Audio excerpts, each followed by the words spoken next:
Vous en avez évidemment entendu parler, à partir du 1er mars 2025, C8 et Énergie 12 vont disparaître de nos écrans. C'est la fin de deux chaînes historiques de la TNT. Une décision prise par l'Arcom qui va avoir des conséquences que vous ne soupçonnez probablement pas sur votre quotidien. Aujourd'hui, on se pose 5 questions sur la disparition de C8 et Énergie 12. La TNT, c'est la télévision numérique terrestre. Elle a été créée en 2005 et à l'époque, c'est une véritable révolution technologique car il y a plus de 20 ans, les gens regardaient la télévision analogique, c'est-à-dire avec une qualité un peu pourrie, comme l'image là derrière moi, et surtout, le choix était extrêmement limité. Il n'y avait que 7 chaînes, TF1, France 2, France 3, Canal+, France 5, M6 et Arte, et c'est tout. Depuis ce soir, les spectateurs dotés d'un petit équipement peuvent déjà capter une première vague de programmes gratuits. Avec l'arrivée de la TNT, les Français découvrent un monde totalement nouveau, avec, en plus de ces 7 chaînes historiques, l'arrivée de 7 petites nouvelles, parmi elles TMC, NT1 ou encore W9, et aussi Énergie 12 et Direct 8. Quelques mois plus tard, 4 autres s'ajoutent, dont BFM TV et Gulli. En 2008, les chaînes de la TNT sont diffusées en HD. Hey, vous recevez la télé par une antenne râteau? Alors écoutez bien, parce que vous risquez peut-être de perdre la télé à partir du 5 avril. Mais pas de panique, il faut juste vérifier si votre télé est prête pour le passage à la TNT HD. Une nouvelle grande avancée dans l'histoire de l'audiovisuel français. Peu à peu, la TNT va finir par envahir quasiment tous les foyers de l'Hexagone et remplace définitivement en 2011 la télévision analogique. Aujourd'hui, la TNT, ce sont 30 chaînes nationales auxquelles il faut ajouter 42 chaînes régionales, comme France 3 Normandie par exemple, et elle semble bien loin l'époque où, il y a 20 ans, les Français n'avaient le choix qu'entre 7 programmes à la télévision. Vous avez forcément déjà entendu parler de l'Arcom, c'est l'autorité publique française de régulation de la communication audiovisuelle et numérique. C'est un organisme créé par l'État pour attribuer les fréquences radio et télé, mais aussi pour réguler ce qu'il s'y passe. Elle est née en 2022 de la fusion entre le CSA, le Conseil supérieur de l'audiovisuel, et Hadopi, la Haute Autorité pour la diffusion des œuvres et la protection des droits sur Internet. Souvenez-vous, c'était eux qui vous envoyaient des courriers quand vous téléchargiez illégalement sur Internet. En gros, l'Arcom est une autorité de régulation, c'est-à-dire qu'elle n'interdit pas un programme, elle sanctionne que quand celui-ci dépasse les règles en place. L'objectif est de garantir la liberté d'expression et de faire en sorte que l'opinion de chacun puisse être représentée. Autre mission, en période électorale, l'Arcom veille à ce qu'aucun parti n'ait plus de temps de parole que les autres dans tous les médias. C'est en quelque sorte le gendarme de l'audiovisuel qui te met des amendes quand t'as fait une dinguerie.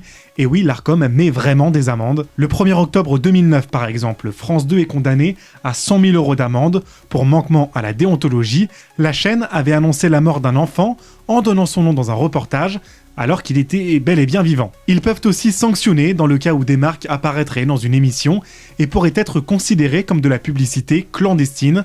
C'est pour ça que parfois vous voyez à la télé des gros bouts de scotch sur les pulls comme ça, des spectateurs ou des invités. Il y a 9 personnes qui composent le conseil de l'Arcom, ce sont des hauts fonctionnaires ou des personnalités de l'audiovisuel. Ces 9 personnes ne sont pas élues, elles sont nommées. Le président de l'Arcom l'est par le président de la République, 3 membres sont désignés par le président de l'Assemblée nationale, 3 autres sont choisis par le président du Sénat, 1 membre par le Conseil d'État et un dernier par la Cour de cassation. Pour obtenir une fréquence sur la TNT, c'est gratuit. Il faut absolument passer par la fameuse Arcom. Ces fréquences de la TNT sont un bien public, une propriété de l'État. Les chaînes publiques sont privilégiées, elles n'ont pas besoin d'autorisation de diffusion. En gros, France 2 sera toujours là, sa fréquence ne sera jamais remise en jeu. En revanche, c'est différent pour les chaînes privées, comme C8 et Énergie 12. Elles ont besoin d'une autorisation pour diffuser leur contenu. Pour obtenir cette fameuse autorisation, c'est un peu un parcours du combattant. Elle démarre avec l'appel à candidature émis par l'Arcom, c'est-à-dire que l'autorité décide de lancer de nouvelles chaînes sur les numéros restants ou d'en remplacer une ou plusieurs. Les candidats doivent envoyer un dossier qui présente leur projet et les moyens mis en place pour le déployer. L'autorité sélectionne les dossiers qui correspondent à ces critères. Le collège de l'Arcom auditionne ensuite les candidats un par un pour les questionner sur leur projet. Si leur candidature est retenue, une convention est négociée entre l'autorité et la chaîne. Un moment important car c'est là que se décide la durée d'attribution des fréquences, qui ne peut pas excéder 10 ans. Ce n'est qu'une fois que cette fameuse convention est établie que l'Arcom délivre les autorisations. L'appel à candidature de 2024 concernait une remise en jeu des fréquences déjà attribuées. En gros, une quinzaine de chaînes devaient repasser devant l'Arcom pour renouveler ou non leur convention de diffusion, et une dizaine d'autres concouraient pour se lancer, elles aussi, sur la TNT. Le 24 juillet 2024, l'Arcom a décidé de supprimer les fréquences de télévision des chaînes C8 et Énergie 12 de la TNT, une décision confirmée le 12 décembre 2024. Comment on en est arrivé là ? Qui de mieux qu'un journaliste média pour répondre à cette question ? On a demandé à Kevin Boucher, qui travaille au Parisien. Le problème pour C8, c'est que C8 a accumulé les amendes, les sanctions de l'Arcom à cause principalement de l'émission de Cyril Hanouna, Touche pas à mon poste. Et au bout d'un moment, ça s'accumulait. Donc l'Arcom a décidé de prendre la décision au moment opportun de débrancher en disant vous êtes allé trop loin, c'est plus la peine, vous n'arriverez pas à faire marche arrière, on arrête. Pour Énergie 12, c'est un autre souci, c'est que il y avait plus rien en fait, il y avait plus d'investissement sur cette chaîne. C'était un robinet à rediffusion de tout et de rien et surtout des programmes des autres chaînes. Il y avait zéro investissement. Donc quand la direction a été auditionnée et a dit on va continuer à peu près à faire la même chose, ils ont dit c'est plus la peine, merci, au revoir, la sortie est par là. Le 1er mars, il en sera fini pour C8 et Énergie 12 sur la TNT. Ces deux canaux vont alors être vides et la grande question qu'on se pose tous les deux, Adri, c'est qu'est-ce qu'on va voir sur nos écrans quand on va zapper sur la 8 ou sur la 12 ?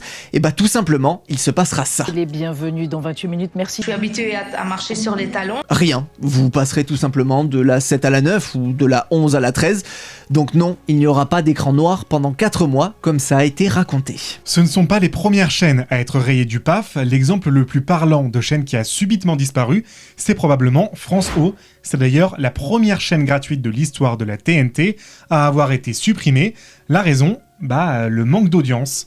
Il y a aussi d'autres chaînes qui ne sont plus disponibles dans la petite lucarne, comme disent les jeunes de 70 ans, et c'est le cas de Cartoon Network par exemple, ou plus récemment de Téléfoot, pas l'émission, la chaîne. La numérotation des chaînes est aussi bouleversée. À partir du 6 juin, vos habitudes risquent radicalement de changer. Si certaines gardent leur numéro, d'autres vont déménager. TF1 reste sur la 1 et M6 sur la 6. Les chaînes d'infos sont-elles resserrées en un bloc info ? BFM TV, qui était sur la 15, passe sur la 13. CNews obtient le 14 devant LCI en 15 et France Info le canal 16.